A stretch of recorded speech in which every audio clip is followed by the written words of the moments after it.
En este video vamos a analizar qué se espera del aislamiento, es decir, cuál debe ser su desempeño para cumplir su función protectora del conductor.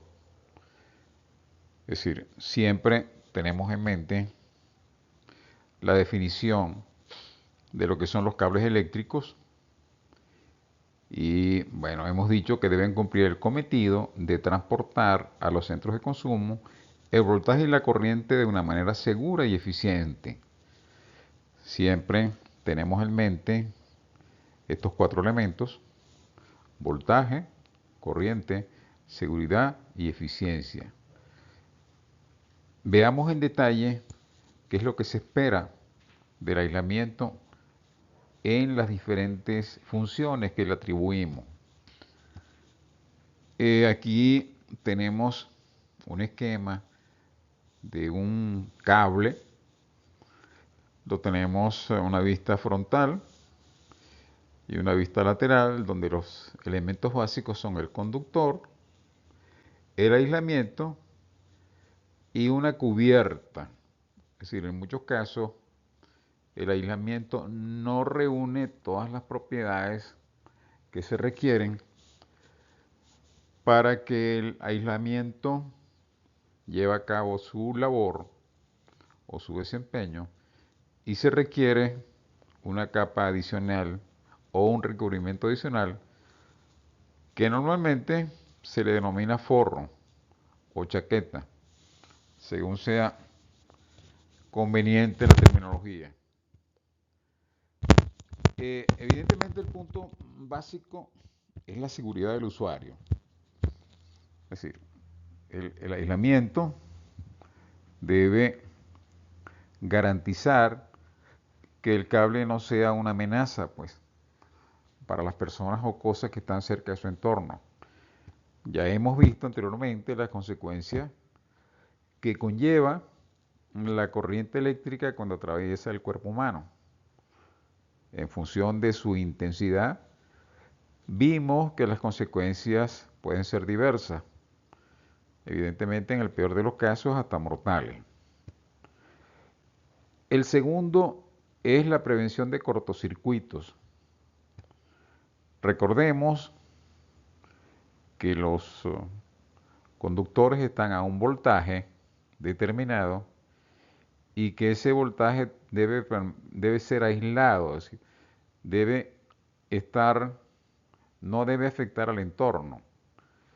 Cuando hay un cortocircuito es porque entran en contacto dos conductores eléctricos que están energizados, o bien entra en contacto un conductor con tierra o con otro cuerpo que pueda estar aterrado.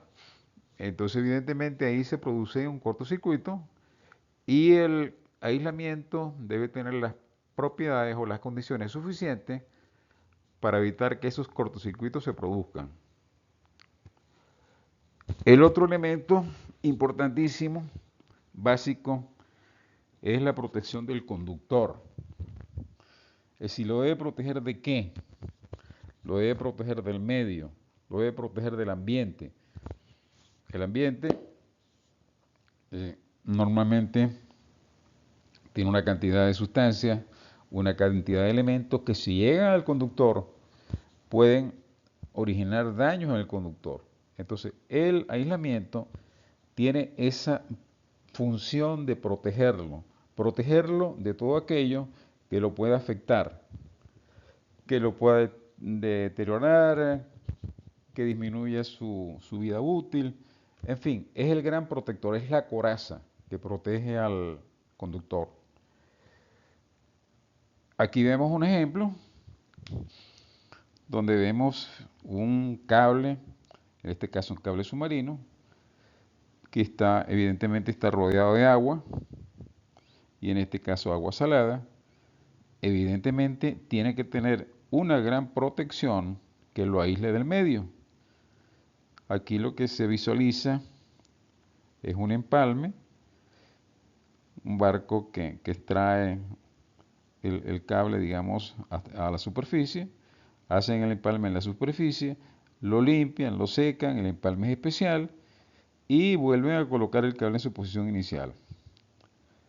Entonces, el gran protector del conductor o la gran labor de protección la lleva a cabo el aislamiento.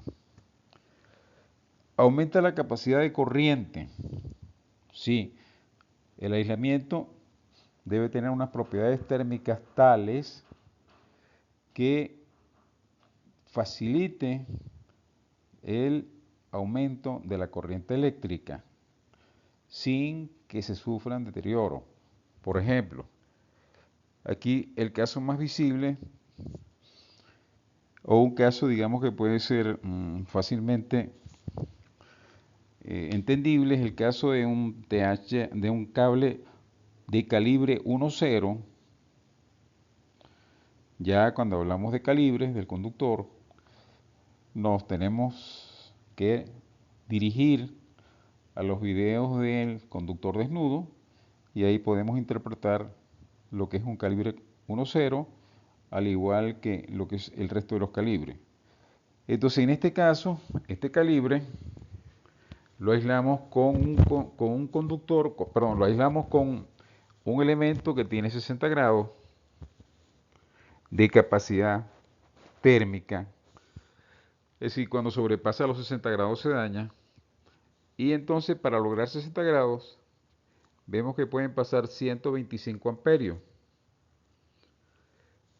Cuando usamos un aislamiento que soporta una cantidad mayor, puede llegar a 150 y por último, otro de una capacidad superior a los anteriores puede alcanzar 175 amperios. Entonces esto nos indica que también el aislamiento, si se hace la selección adecuada, puede incrementar la corriente que se transmite por el conductor. Otro efecto es la conducción eficiente. ¿Qué significa conducción eficiente? Que lo que sale de un punto puede llegar al otro extremo con un mínimo de pérdida. Aquí tenemos un ejemplo de como si eso no es de esta forma, si el aislamiento no es el adecuado, se puede registrar una corriente de fuga. Y esa corriente de fuga significa una pérdida. Aquí está el mecanismo de cómo se mide la corriente de fuga a través del aislamiento y nos indica que es un elemento importante para la eficiencia de la transmisión de la energía eléctrica. Entonces, ¿qué tenemos que tener en cuenta? Primero, una elección adecuada del material. Depende dónde, cómo se vaya a usar, con qué corriente, con qué voltaje. En función de eso, seleccionamos el material. Y otra es el diseño. Tenemos que diseñar cable, conductor, aislamiento, teniendo en cuenta toda esta serie de elementos. Y eso es lo básico, eso es lo fundamental.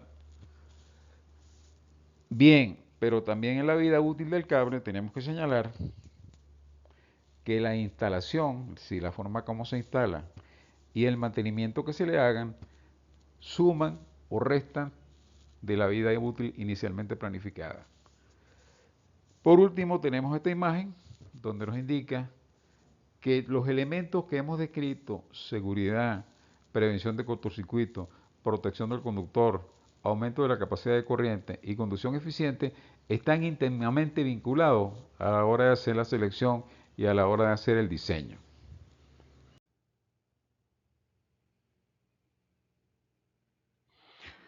Siguiendo con el tema de las funciones del aislamiento, es decir, ¿para qué? ¿Para qué nos sirve el aislamiento? Pues, ¿cuál es la actividad? ¿Cuál es el trabajo que realiza? ¿En qué nos ayuda? Tenemos que esas funciones de las que esperamos del aislamiento tienen asociadas unas propiedades. Es decir, esperamos algo, pero eso tiene que estar asociado a una propiedad que tenga ese aislamiento para podernos proporcionar lo que deseamos. Siempre con presentes o teniendo presentes que hay un voltaje, que hay una corriente que se transmite por el conductor que hay una seguridad que tenemos que contemplar y que hay una eficiencia. Eficiencia significa que las pérdidas en ese proceso de transmisión, el aislamiento nos ayude a minimizarlas. Entonces, habíamos visto que queremos una conducción de corriente eficiente. ¿Qué significa corriente eficiente? Que no haya fuga de corriente hacia el entorno. Recordemos que hay un voltaje aplicado entre el conductor y el entorno, y ese voltaje, evidentemente, que crea un campo eléctrico, y ese campo eléctrico podría generar una corriente eléctrica que se va a través del aislamiento, y eso sería pérdida. Para nosotros lograr esta condición, una conducción de corriente eficiente, tenemos que hablar de la resistividad eléctrica del aislamiento. Si la resistividad eléctrica es alta, nosotros tenemos garantía de que la corriente de fuga va a ser menor. ¿Qué es la corriente de fuga? Bueno, aquí tenemos representado un cable, el conductor central en rojo, el aislamiento y unas flechas que nos indican que hay o podría haber una fuga de corriente hacia el entorno. Otra función que queremos es que se aumente la capacidad de corriente, es decir, que el aislamiento que se le coloque no sea, digamos, una barrera que permita o que obligue a reducir la corriente. ¿Por qué? Porque recordemos que el conductor se calienta por efecto de la corriente y ese calor que se genera va hacia el aislamiento. Entonces tenemos que tener, y ese calor que hace en el aislamiento, bueno, produce cambios químicos en el aislamiento y hace que ese compuesto se degrade, se convierta en otros compuestos de menor capacidad de aislamiento.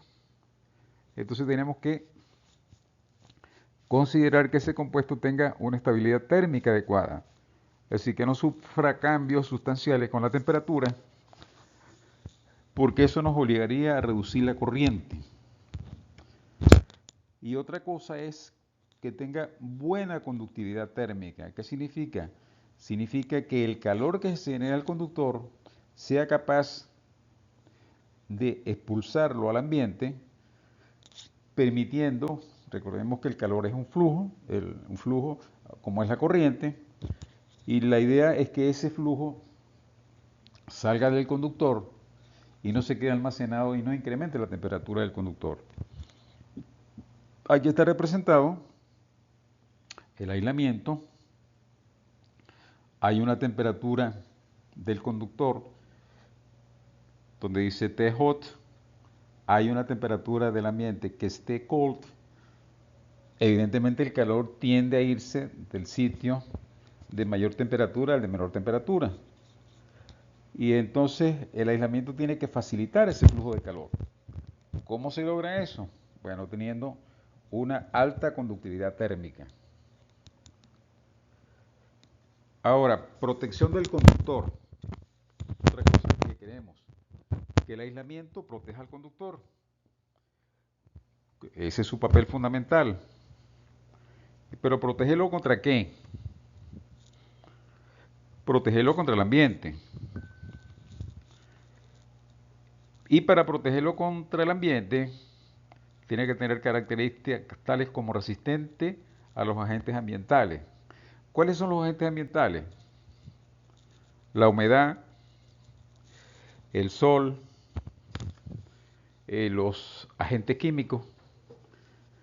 Entonces, la idea es que esos elementos no lleguen al conductor, porque el aislamiento sea esa barrera de protección. Y también para proteger al conductor debe tener una resistencia mecánica adecuada. ¿Qué significa resistencia mecánica adecuada? Bueno, que tenga cierta capacidad para soportar raspaduras, algunos impactos, que se pueda elongar sin que se rompa, Entonces eso conforma todo el esquema de resistencia mecánica. Ahí hemos representado al Sol, que ya veremos más adelante el efecto negativo que tiene sobre el aislamiento, como uno de los agentes contra los cuales hay que protegerse. El otro es el agua. El agua podría penetrar en el aislamiento, si este lo permite, llegar hasta el conductor y producir oxidación.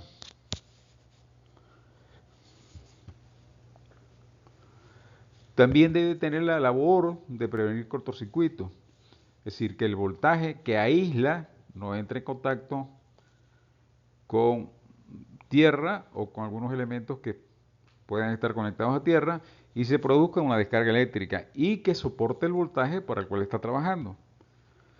Entonces aquí hablamos de rigidez dieléctrica, es decir, la capacidad que tiene el conductor de soportar cierta cantidad de voltaje sin que se produzcan daños, sin que haya descargas eléctricas. Lo representamos por este símbolo, queriendo expresar que esa es una función fundamental. Entonces, si queremos conducción de corriente eficiente, tenemos que hablar de resistividad eléctrica. Si queremos hablar de aumento de la capacidad de corriente, tenemos que hablar de estabilidad térmica y conductividad térmica. Si queremos hablar de protección del conductor, tenemos que hablar de resistencia a agentes ambientales y resistencia mecánica. Y si queremos hablar de prevención de cortocircuito, tenemos que hablar de rigidez dieléctrica. Todos ellos, evidentemente hemos puesto seguridad del usuario como lo fundamental, pero todos ellos ayudan de manera determinante en la seguridad que se puede obtener del cable. Abordando el tema de la conducción de corriente de manera eficiente, veamos la característica que le da al aislamiento esa propiedad. Aquí hemos visto que lo que se busca es, la función que se quiere, es que haya una conducción de corriente eficiente. Es decir, que la corriente se transmita de un punto a otro sin que haya pérdidas a través del aislamiento. Aquí tenemos que hablar de resistividad eléctrica. La resistividad eléctrica es una propiedad del compuesto. Evidentemente varía de un compuesto a otro. Se formulan algunos compuestos con una resistividad eléctrica más elevada y como vemos en la figura de nuevo que ya utilizamos anteriormente, tenemos el conductor en rojo, el aislamiento oscuro y las flechas que indican la fuga o la posible fuga de corriente que puede haber hacia el entorno. ¿Por qué hay fuga de corriente? Porque evidentemente hay un voltaje aplicado a través del aislamiento y sabemos que cuando hay voltaje aplicado hay un campo eléctrico y ese campo eléctrico podría movilizar las cargas eléctricas del aislamiento. Eh, Sabemos por experiencia que, por ejemplo, cuando enchufamos un cable, tenemos que ser cuidadosos con el entorno. Aquí se trata de representar un ambiente húmedo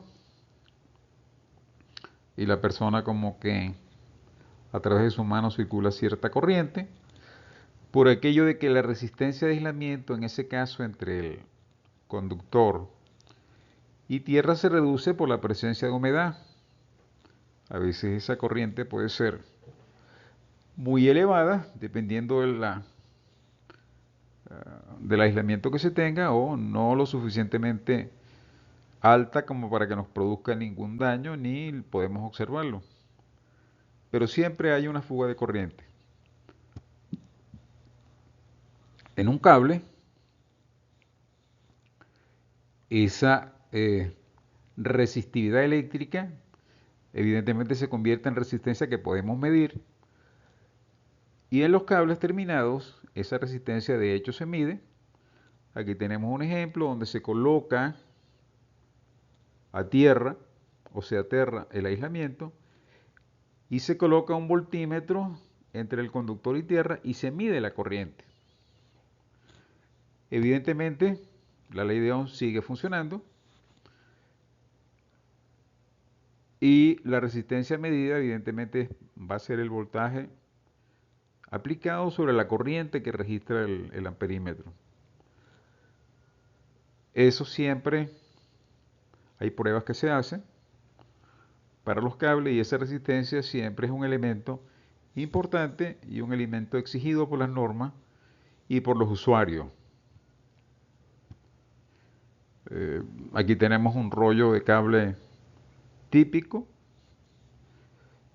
que no es que la resistencia no es se mide un pedacito de cable o como observamos en la figura donde aparece el voltímetro, sino que se coloca en un tanque y se aplica el voltaje en los extremos del cable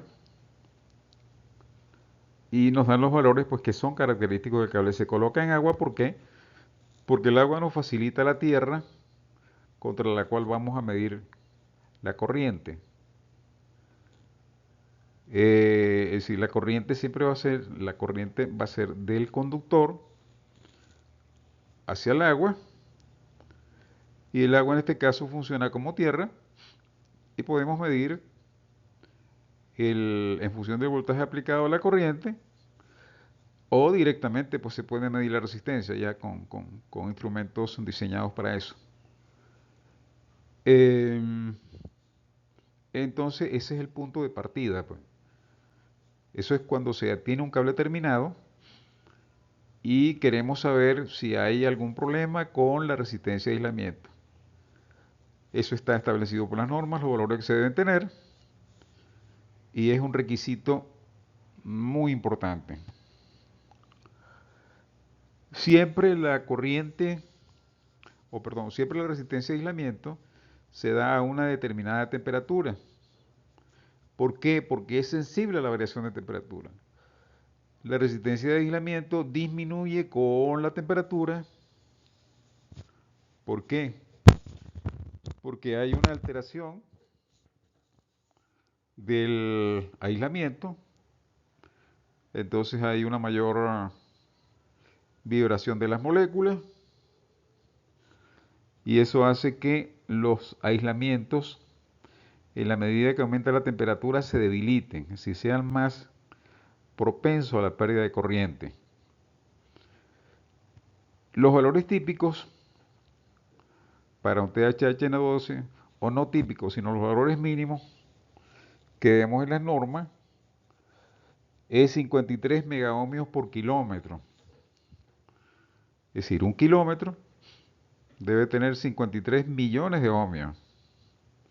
Evidentemente es un valor bastante alto. ¿Por qué? Porque precisamente lo que estamos buscando es alta resistencia para evitar la fuga de corriente. En el caso del otro cable, un cable grueso, antes veamos cuál es la corriente que se produce. Si nosotros operamos el cable a 600 voltios y lo dividimos por 53 megaohmios, la corriente que se produce es 11 microamperios. Evidentemente 11 microamperios es una cantidad muy pequeña, pero de hecho existe y es real y nunca vamos a tener una resistencia de aislamiento infinita. Podría mejorarse, pero siempre que haya una diferencia de voltaje, de cierta forma hay presente una fuga de corriente. El otro cable que tenemos de ejemplo es el cable 500, que el mínimo debe ser 23 megaohm por kilómetro. Al aplicar la ley de Ohm de nuevo y dividir el voltaje sobre la resistencia, tenemos que en este caso en un kilómetro se producen 26 microamperios. Evidentemente esta corriente es muy pequeña, extremadamente pequeña, si la comparamos con la que circula por el conductor. Es decir, que si bien hay una pérdida, es insignificante para efectos prácticos. Ahora bien, no vamos a esperar a hacer o a fabricar el conductor o a fabricar el cable sin haber medido previamente las características de la materia prima. En este caso tenemos ahí una muestra de granos o peles de PVC y peles de polietileno, más transparente el segundo que el primero. Se prepara una placa en el laboratorio, el material se funde, se prensa y se forma una placa para poderla llevar a un equipo donde nosotros podemos medir las dimensiones, podemos medir el espesor y el área, por supuesto, el área de los electrodos que le aplicamos, y ahí podemos medir la resistividad por esta sencilla ecuación, pues, que no tiene nada diferente a la que se utiliza para los conductores eléctricos, solamente que en este caso se denomina resistividad volumétrica, porque estamos midiendo la resistividad de un volumen de una muestra de material. Entonces ahí tenemos R, la resistencia volumétrica, A, el área del electrodo, T, el espesor, tenemos el ohmímetro y podemos medir esa resistencia. Y por supuesto calculamos la resistividad aplicando esa ecuación, partiendo de la resistencia que se mide, partiendo del área que se mide y partiendo del espesor que también se mide. Aquí tenemos valores típicos aproximados, solamente hemos puesto la parte exponencial, donde el PVC tiene valores que oscilan de 10 a la 9 a 10 a la 10 ohmios por centímetro. Son valores extremadamente altos, pero el polietileno tiene 10 a la 6 a 10 a la 17. Luce que el polietileno en este caso es, para esta condición particular de mínima pérdida de corriente, es más eficiente que el PVC. En contraposición hemos puesto la resistividad del cobre para que veamos la diferencia entre lo que es un conductor y lo que es un aislamiento. La resistividad del cobre en este caso anda en el orden de 10 a la menos 8, expresado en las mismas unidades. Si nosotros comparamos PVC contra cobre, vemos que el incremento de la resistividad es extremadamente alta y nos da unas cifras impresionantes. 10 a la 18 en el caso del PVC y 10 a la 25 en el caso del polietileno. Entonces, a pesar de tener funciones diferentes, claro, evidentemente el conductor debe tener la bondad de una mínima resistividad, mientras que el aislamiento debe tener una máxima resistividad. Entonces, con esto, digamos, vemos el concepto de resistividad eléctrica y va asociada a una condición eficiente de la corriente. Cuando se diseña el cable, tenemos las dimensiones del cable, tenemos la resistividad de la materia prima conocida y en función de eso podemos calcular o podemos diseñar el cable y podemos saber la resistencia que va a tener en función de ello determinamos las dimensiones y ya podemos llevar a cabo el diseño.